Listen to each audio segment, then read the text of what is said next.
Hello, hello. This is Tom from Tom and Ruth Philippine Adventures. Today I want to talk about, I had a friend of mine, his name's Rick. He's been married for 30 years or so. He says to me today, he says, Tom, how are you handling the infrastructure here during this time of what we're going through? One of the things that I want to talk about is during this time, and what do I mean by the infrastructure? I mean groceries, fuel, getting clothes, going to the dentist, going to the doctor, and things like that. He's been here about 2 years. His wife, well, they're from Texas, and they've been here, and they're finding it. Of course, it's hard. And what I mean by hard, they're finding it. It's the situation is that they're not able to do the things they once did, and everybody's in that situation. All of us are. But the main question was, Tom, he says, I'm having a hard time dealing. I can't have a loaf of bread. I can't get my coffee. I can't go to my Starbucks. I can't do the things I used to do like I could in U.S. because in U.S. you can do just about anything anytime you want to do. Here, it does create a problem. Now, I think the hardest thing for me, I'm okay with just about anything as far as what foods I eat. If I don't have a can of tuna, it's not the end of the world for me.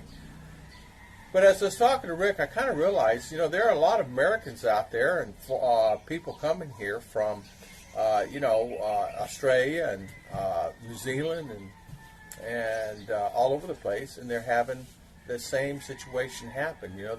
Where they once would go out, they can't do it. He's just his wife, can we just move back there? Can we just go back and forth? And she says, I really have no intentions of going back there. So he's in a dilemma, and he has a big dilemma on his hands. How do you handle that? Do you go back, or do you stay? Well, he has this wife. He can't necessarily go back to the States. So that's really a big decision that he's trying to make. What should I do? What could I do? Am I going to be able to... I can't live without my wife. We've been together for 30-something years. I can't live without her. She was a Filipina. They met a long time ago. Of course, he was here in the military and loved it here. Met his wife here. They ended up getting together, and he brought her to the United States. She had a job in the U.S. She worked at a plant, manufacturing plant, and they made, something. Anyway, she ended up with a pretty good retirement. And she had Social Security, and she ended up with a pretty good retirement. So financially, they're set. He had a good job. He worked for automotive industry, and he had a good job doing that. And so he's finding himself, I'm sitting here at the house. I turn on the TV, and I can't even get all the channels that I used to watch. So it's really, what it is, it's boiled down. He came here, and he's really not adjusted well. He's just having a problem adjustments. It does take you 6 to 8 months to a year to get really adjusted to the lifestyle here, the culture shock. Even though you've been in and out of here, but it's harder to get used to the culture shock when you're here longer than the 6 months. Now, for me, I'm kind of used to it. He said he went to the store, and they went to go get eggs out of eggs. He went to the store. He said, I went to go get some coffee.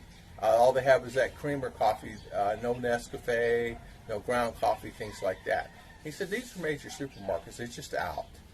Everybody, even in my area where I'm at here, you can go to the store. You might find a lot of items out. For an example, Ruth said she can't find any of my coffee anymore. She found stick coffee. She had a problem. She could only buy 6 kilos of flour because that's all the flour they had. The crackers, they're limited on 2 or 3 packs left of crackers. That's a big supermarket. So even they're running low on products, and they're having a hard time finding the product. So I say you really have to do your due diligence. You really have to think about what you're doing as far as when you go. Make sure you have a list and things like that. One of the things he talked about, he said, I need to go to the dentist, and I'm not allowed to go to the dentist. Well, you'd be the same in the U.S. a lot of times, going to the dentist there. But the dentist here is a third of the price, and I explained that to him. And there's advantages of living here for that. But he said to me, Tom, I honestly am really having a hard time. So I said, well, you just have to work that out with your wife and actually come upon an agreement with them. Now, they have 2 children that live in the U.S., and they're presently going to college. One just graduated college. One's right after going to be graduating in the next 2 years. So he has that. He said we will go back for that. But as far as living there, he wants to go back there and just basically live there most of the time. And in talking to him, he has not lived here no longer than a few months at a time. So it's hard for him to actually grasp on things, with the roosters and the dogs barking and people arguing, and it's very loud. And somebody up at midnight here at my house last night making noise and arguing and fighting, and that happens. But you have that anywhere you go throughout the world. Nowhere is perfect. You wish it was perfect, but nowhere is perfect. I suggested to him today, the best thing is you're going to have to compromise with your wife. You're going to have to take time, sit down and talk to her, figure out what is the best for both of you to do, and see if you guys come upon a compromise. But she blatantly told him, I am not going back to the U.S. for any reason, because I worked there so hard, I did it hard, it's so stressful for me, and there's no reason for me to go back. She's happy with the children here. And I do understand that.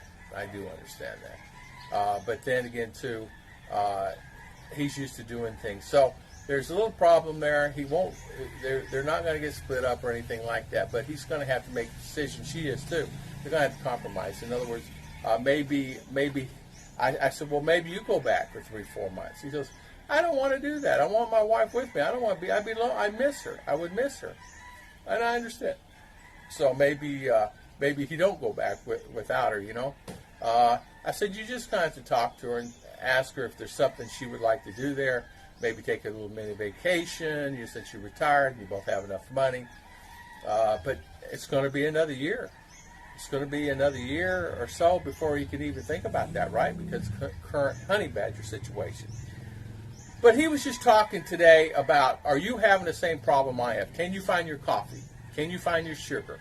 Can you find a good dentist? Can you go to the dentist? Can you go to the doctor? Can you get eye care? He says he's got a problem with one of his eyes, meaning it's very blurry. He thinks it's a cataract situation. Might have to have surgery. And I said, well, I don't know. I don't know anything about that because I've not had that problem. But maybe it's something that you need to discuss with your wife and try to figure out. Now, he's under what they call GCQ. He's actually not allowed out. Now, she has the pass. He can go get a pass, but it's very hard. They just don't. He said where he lives up in Luzon, they're just not going to give him a pass. He said, I went down there already, tried to get a pass for a day pass so I could go to the doctor. They gave him a pass and then went to the doctor. Doctor's supposed to be there, and an emergency happened and he never showed up, and this, that, and other, so I ended up not seeing the doctor. And the whole office was closed. The whole medical facility was closed that he went to. So there's a lot of things that you really, what I'm saying, you have to be prepared for some of that stuff. He's telling me also that he went to go get a taxi, and they're not readily available. It's for an example, if I had to go to CDO, I could get there by van or car. I can't get there by bus, but I can get there by van or car. But here's the dilemma. Once I get there and get out of there for whatever reason, say I want to go to the mall, say it's open. When I get out, I got to come back here, and I got to go under a 14-day quarantine. I can't just come back into my town or city.